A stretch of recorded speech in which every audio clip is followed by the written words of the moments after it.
Welcome back to the Book Nook podcast, where we like to get comfy and, really just dive deep into some fascinating books.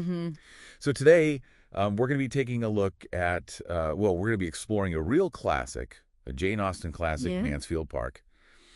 And Always a good one. it always seems to spark, pretty lively discussions. Yeah, definitely. And you guys have sent in just this fantastic collection of, literary criticism, reader responses, Grace. and even some really cool historical context Yeah. that I think is really going to enrich our conversation today. Yeah, I think it's going to be fun to dig into this one. Yeah. One of the things I always find so fascinating about Mansfield Park Yeah. is that it really takes on these big themes, these universal themes like love and social pressure, but it does it in this this framework that feels so distinctly Austen. Right. It's this world of subtle glances and unspoken desires, and everyone is constantly having to negotiate between their personal happiness and what society expects of them. Yeah, and you know what always kind of strikes me about Mansfield Park is how it's not afraid to look at kind of the darker side of that world. The world that seems so polished on the surface. Right. The Bertram family's wealth. I mean, it comes from this sugar plantation in Antigua. Oh, yeah, that's right. Which is a detail that Austen very deliberately includes. Yeah, absolutely. And it really complicates how we view, their privilege and their often flawed moral compass. Yeah, I mean, it's true. Yeah. We often think of Austen, and, we think about charming drawing rooms and witty banter. But Mansfield Park, it really does challenge us to kind of look beyond the surface and to see those undercurrents of power, Right. and those uncomfortable realities of, wealth that's really built on the backs of other people. Yeah, exactly. And so within that, that kind of complex world, we have Fanny Price. Yeah. Who I think is a character that is often misunderstood. I agree. At first glance, she might seem,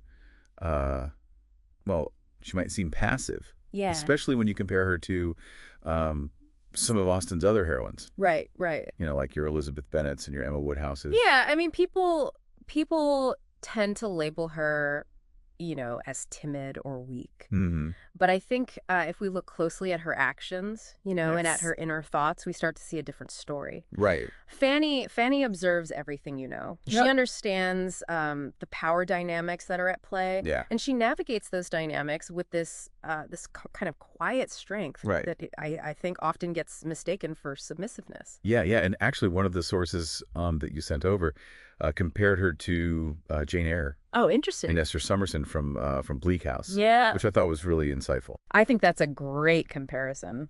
Yeah, because they're all women who have experienced, some form of hardship. They have. And they've really had to learn to survive by being observant, by being resilient.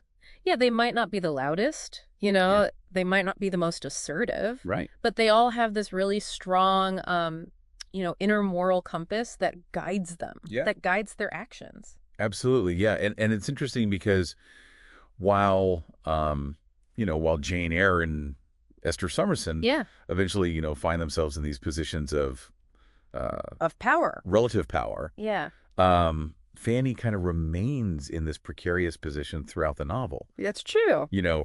Her status as the poor relation is this constant reminder of her dependence on the Bertrams. On the Bertrams, right? Yeah. And I think that dependence really shapes, it shapes her whole personality. It makes her cautious. Yeah. It makes her hesitant to speak her mind, even when she sees injustice, happening around her. Right. But it also gives her this incredible moral clarity. She sees through the hypocrisy and the self-serving motivations of, the people around her in a way that, the other characters don't.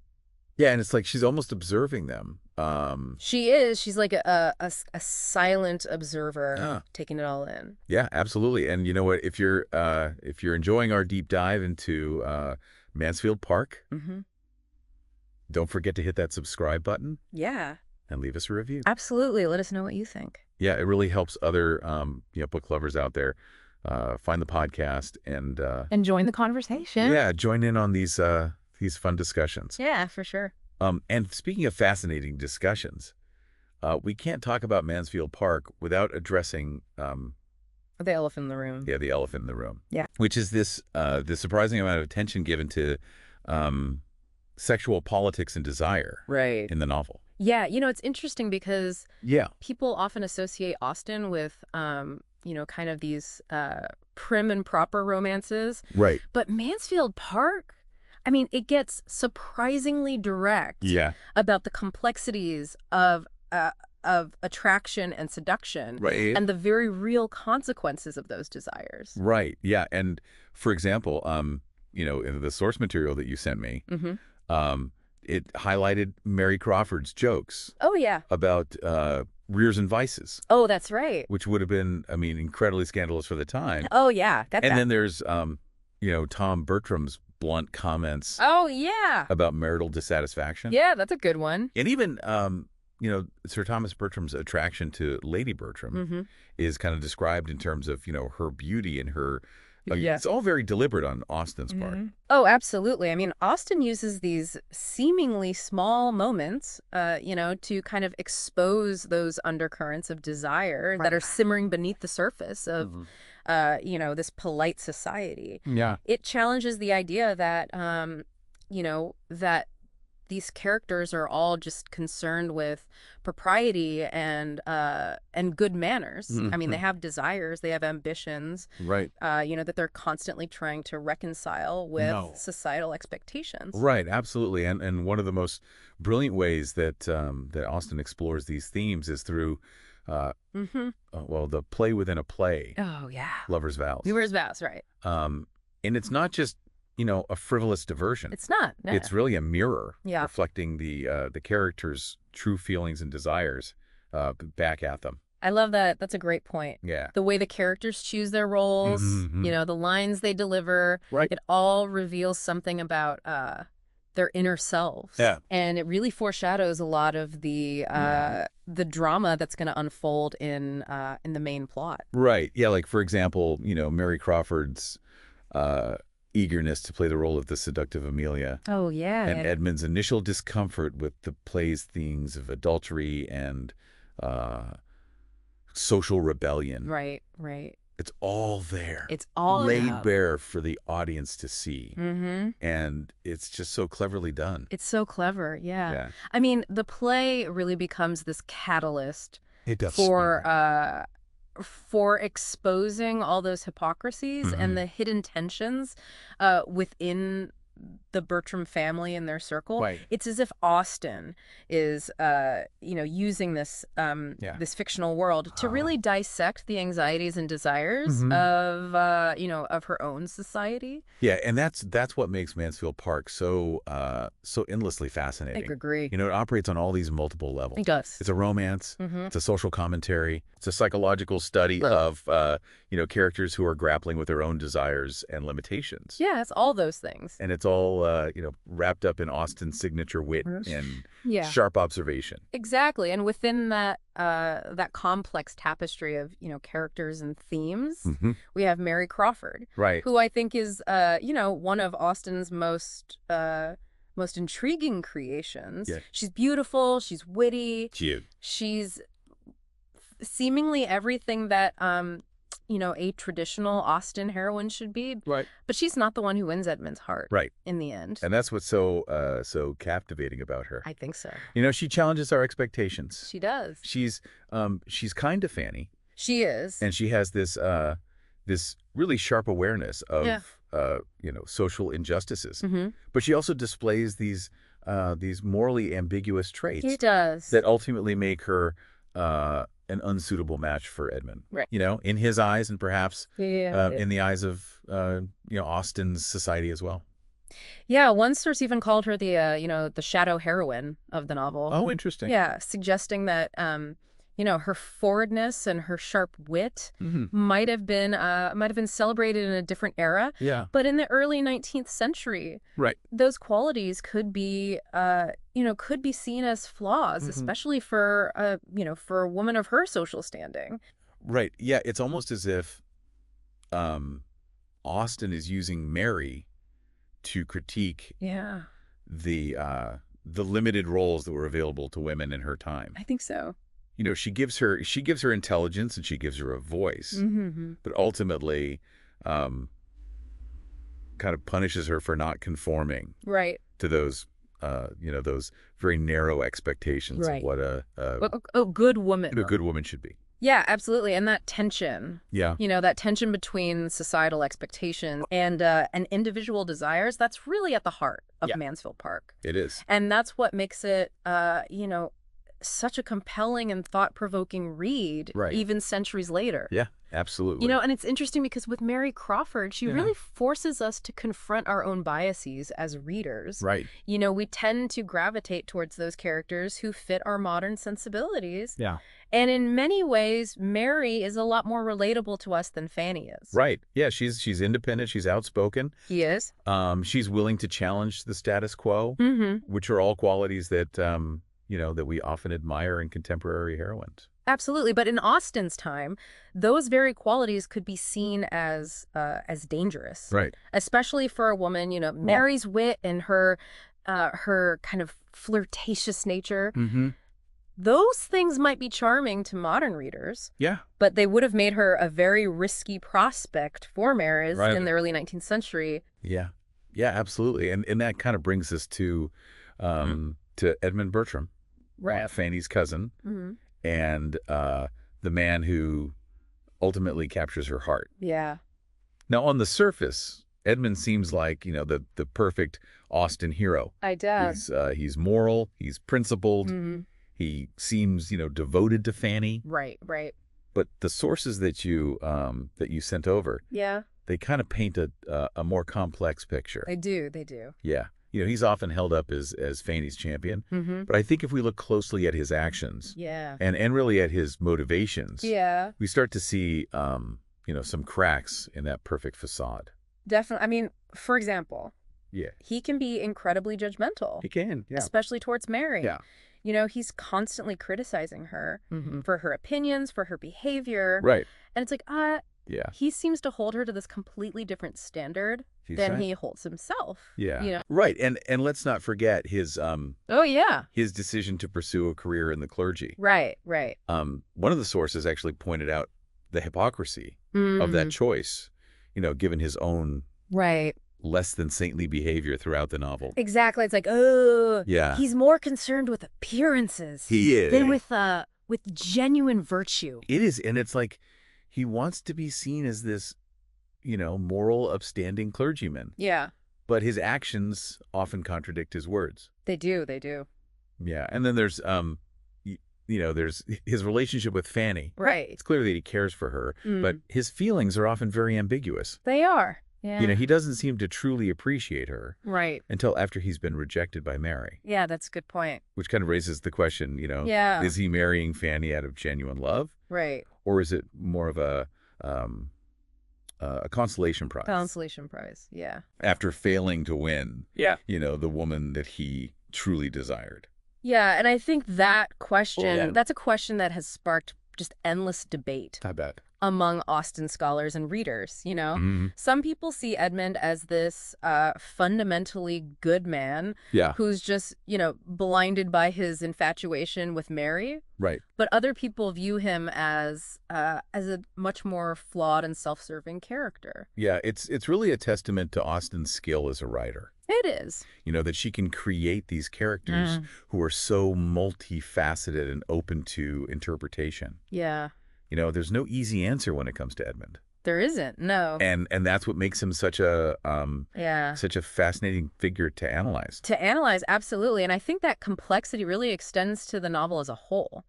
One of the things that that struck me while I was reading through the sources you sent was this question of whether Mansfield Park might actually be Austen's darkest novel.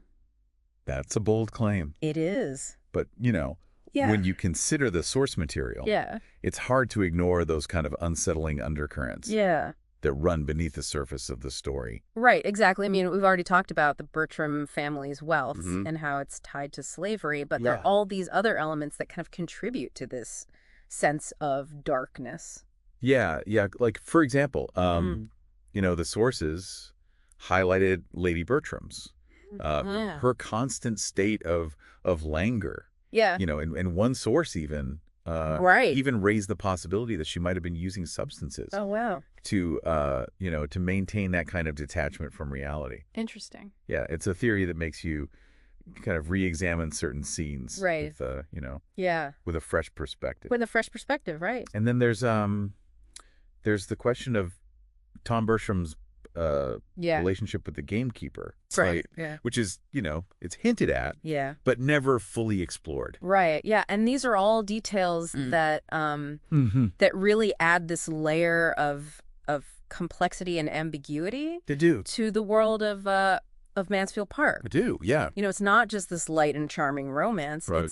It's a novel that really grapples with these serious issues. It does. like social injustice, moral compromise, Yeah. and the often hidden consequences of wealth and privilege. Right, exactly. And Austen doesn't offer any easy answers or neat resolutions. Right. She leaves us to kind of wrestle with these uncomfortable truths. Right. And to draw our own conclusions about the characters and their motivations. Yeah, and you know what? If you are finding this exploration of Mansfield Park as intriguing as we are, we would love for you to subscribe to the Book Truck Podcast. And leave us a review. Let us know what you think. Yeah. Your support really helps other book lovers, like you find the show and join our community of passionate readers. For sure. Now, I want to shift our focus a little bit. Okay. To some of the unanswered questions that that the novel raises. Right. These are the little mysteries. Yeah. That keep readers coming back to Mansfield Park. I think so. And debating its meaning. Long after they've finished the last page. What I find so fascinating about these questions is that they really invite us to become, active participants in the storytelling process. Right.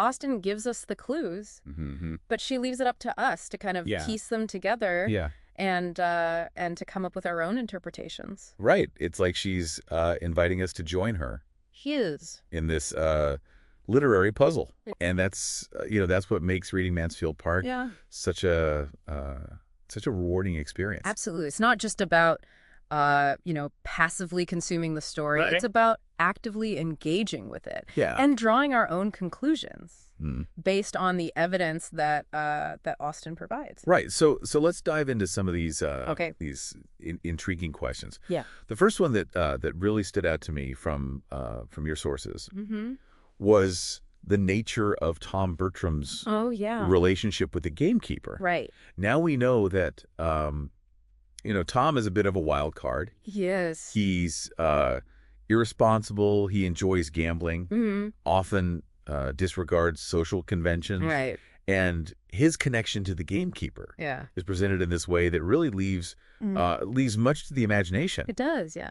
Austen doesn't explicitly state what transpires between them, but she drops enough hints to make the reader wonder. To make you wonder, yeah. And it's a detail that adds another layer of complexity to Tom's character. Right.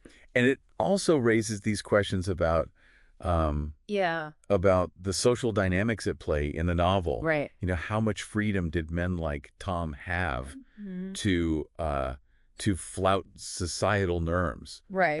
And what were the consequences of those actions? Exactly. And those are questions that Austen doesn't explicitly answer. Right. But she invites us to consider them through those, those subtle details and those unspoken tensions that she kind of weaves into the narrative. Yeah, absolutely. Another unanswered question that caught my attention was the impact of the complex sibling dynamics within the Bertram family. Within the Bertram family, right. It's clear that there's a lot of unspoken rivalry and resentment between the sisters, especially between Maria and Julia. Right. And that rivalry really plays a significant role. It does. In shaping the events of the novel. It does, yeah.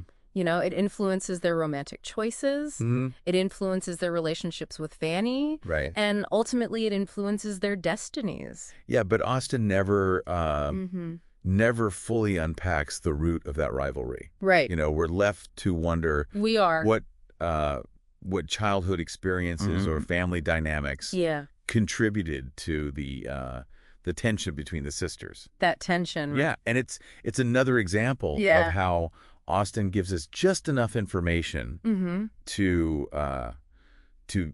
spark our curiosity, right, but leaves it up to us. Yeah. To fill in those gaps. To fill in the gaps and to imagine, the backstory. The backstory that might have led to these complex relationships. Yeah, and I think that's one of the things that makes Mansfield Park so endlessly fascinating. It is. It's a novel that rewards multiple readings and close analysis. It does. With each reread, you discover these new layers of meaning. Right. And you find these new questions to ponder. Yeah, absolutely. Yeah, it's like Austen is inviting us to become these literary detectives, piecing together those clues and forming our own theories. Yeah. About what really happened, behind the scenes at Mansfield Park. And exactly. And that's what makes those those unanswered questions so tantalizing. Yeah. They keep us engaged with the novel long after we finish reading. They do, yeah. It's not a story that you just consume and then put aside. It stays with you. It does. It makes you think, It does, absolutely. And I think that's a real testament to Austen's genius as a writer. It is.